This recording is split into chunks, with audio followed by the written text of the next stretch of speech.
আজকে আমার কাজিন সহ আমরা গেছিলাম মিরপুরে হোপ মার্কেটে কিছু কেনাকাটা করবো তাই এখানে আপু হিজাব দেখছিল তার মেয়ের জন্য। আমরা মার্কেটে একদম ভিতরে ঢুকে পড়ছি। আমরা বিছানার চাদর দেখছিলাম। বিছানার চাদরগুলোর দাম ছিল 500 টাকা করে, বালিশের কভার সহ। এখান থেকে আমরা এই বিছানার চাদরটা নিয়ে নেই। আমাদের চাদরটা প্যাকিং করে দিচ্ছিল। দাম পড়েছিল মাত্র 500 টাকা।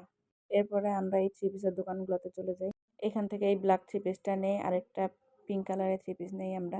এগুলা থ্রি পিসের প্রাইস ছিল 550 টাকা করে। বাসায় পরার জন্য এই ড্রেসগুলো খুবই ভালো। পরে আমরা এই পাপোশের দোকানটাতে চলে যাই। এই পাপোশগুলোর প্রাইস ছিল 200 থেকে 250 টাকার মধ্যে। এখান থেকেও আমরা পাপোশ কিনে নেই। এরপরে এখান থেকে বের হয়ে যাই।